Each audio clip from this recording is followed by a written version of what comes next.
The kind indulgence, we will go back to stand-come report number 828. Representative Har. Thank you, Mr. Speaker. Please register a no vote, and may I request permission to enter written comments into the journal. So ordered.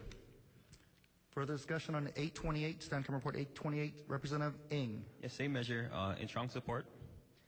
In strong support, please proceed. I just wanted to know what the bill does and what the bill doesn't do. So this bill will prohibit employers from demanding access to employees or potential employees' social networking or any personal internet account. It will not affect their ability to search what the employee decides to set as public on Facebook or Twitter or anything else. It will not bar their right to or ban their right to be able to request their employee to be a friend or a follower on any of these sites. It will not disallow them to request their email address, as you know, that could be a user word for a social networking site. That still can. But what the purpose of the bill is, it's 2013, and it's very common practice for an employer to look, or for an employer to look through through their employees or potential employees' Facebook accounts. Actually, 75% of employers now require this practice, while over 90% regularly do the practice without requiring it when hiring somebody. But the problem exists when it goes beyond that, and they're demanding access to the password information, and they're, again, as I said in second reading, they're not entitled to that information at all. Only the person whose account it is entitled to that information, period. And it's akin to the practice of perusing through someone's mail, or a employer demanding that their employee hands over their keys to their house and rummaging through their belongings. Now, those two practices are clearly, unequivocally illegal, and all this law does is bring those existing, written in law, protections of employees to the 21st century and to 2013. Thank you, Representative. Further discussion, members, on stand-come report number 828. Representative Fukumoto. With reservations, my number one concern with this bill is that I believe there could be a technical flaw. I think the bill is overly broad, given that the title is only relating to social media, so I hope moving forward we can address that. Thank you. Thank you, Representative. Representative Luke. Thank you. In support, and if I could have the words of the representative from Kihei as my own, and also additional written remarks. So ordered. Thank you. Representative Oshiro. Well, thank you, Mr. Speaker. I'm rising in support of reservations. Please proceed. A couple of points. My first one is that I think this law, if this bill became law, it would prevent an employer from asking a prospective employee for their username, or even if they have a Facebook or social media account. I think that's problematic. And I'm going to give you a real-life example. When I was in charge of the Finance Committee, I would interview scores of young budget analysts or bill analysts. And I'll tell them that confidentiality is a prerequisite and an ongoing requirement of employment at the state legislature in the House Finance Committee. And I specifically forbade them from posting any of the work materials, observations, intentions that they gleaned in their work as budget or bill analysts in their social media activities outside of work. And I did that to prevent any unwarranted or inappropriate or unintended disclosure of the legislative work product that was controlled and truly work product of the committee and the process. All of them would agree to that. Those who could not agree to that would not get employment. I'm just concerned at the current draft that it might have some inadvertent consequences, especially in those areas where security of material is essential to the work at hand by the employer. Given today the concern that we have over personal security of our personal records, papers, memoirs, bank accounts, investments, etc., I think many of us and our constituents are very concerned about access and distribution of what's personal to us. So I just raised that as a concern, as this bill moves through the process. Thank you. Thank you, Representative. Representative Har, second time, followed by Representative Ito. Thank you, Mr. Speaker. Still in opposition. Please proceed. Mr. Speaker, just a brief rebuttal to the author of this bill. I understand that it's year 2013, but when you make the comparison that the information being requested in this bill is akin to taking the keys and going through your personal belongings in your home, I think that's rather disingenuous and inapposite here. The fact of the matter is this, and I'll say this as I said it in the Judiciary Committee. Social networking and privacy are oxymoronic. When you have a social networking website, you want the public to know everything about you. You're spilling all your personal business on there, and that's great.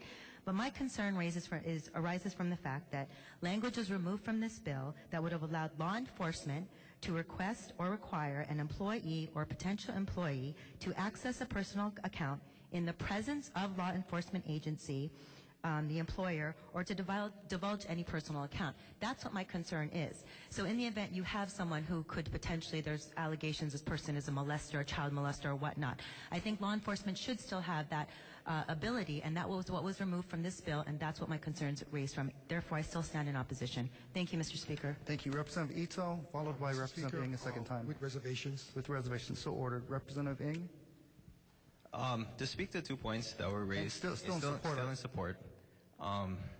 Mr. Speaker, to address, again, in the language, you can still ask for email account. You can still friend employees on Facebook as an employer. There are, how I originally drafted the language, there were provisions that if there's anything that warrants search or that could potentially hurt you as an employer, you can ask for access. And there was some, there was language included there. I'm not sure what amendments exactly made sense. I would have to double check. But that's something that should probably be ironed out, especially, and obviously if you have a subpoena or a reason to get in their account as you would to get a key to the house, and that can still be done through the legal process.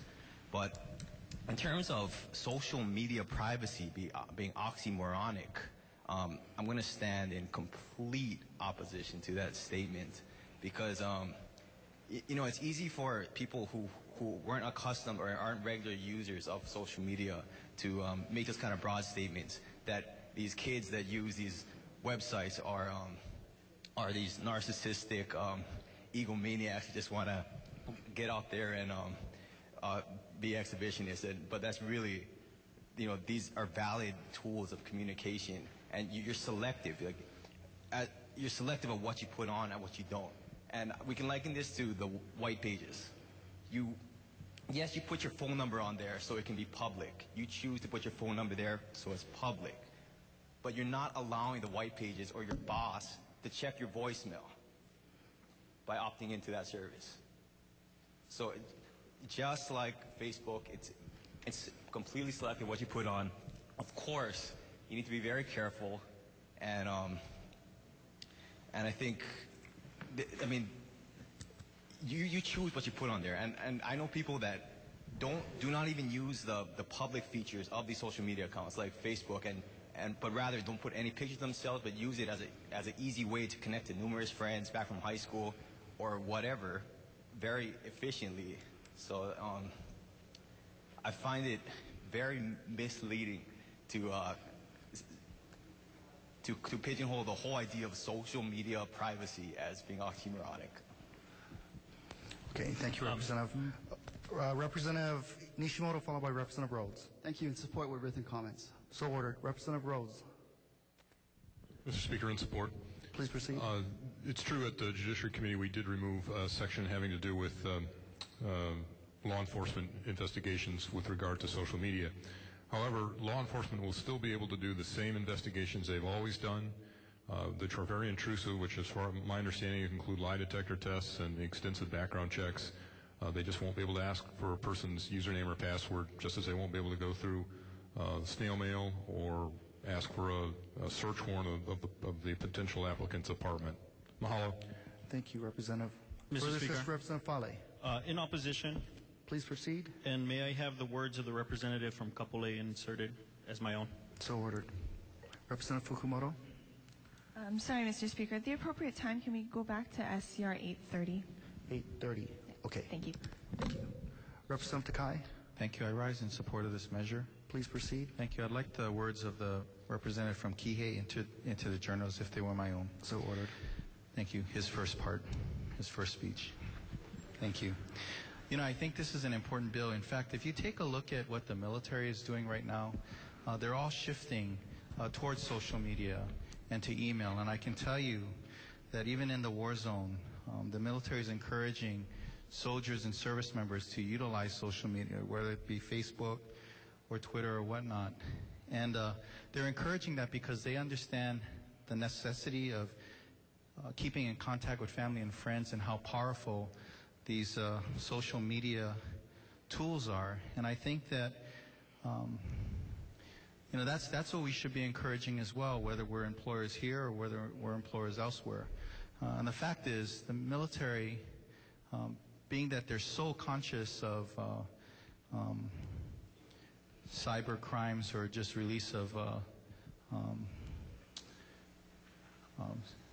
very, very personal or confidential information, has not restricted the use of social media and has not made it mandatory for me or other people in the military to provide our passwords and our usernames to them. And I think that we should gauge what we do here on that. If the military is not doing it, why would we have to do it? Thank you, Mr. Speaker. Thank you, Representative. Further discussion, Representative Tokioka. Yes, Mr. Speaker. I'd like to ask for a ruling on a potential conflict. State your conflict. I have a Facebook page. No conflict. Thank you. Representative Kawakami. Same request. No conflict. Same request. No conflict. Representative McKelvey. Same request. No conflict. Representative Jordan. Mr. Speaker, same request. No conflict.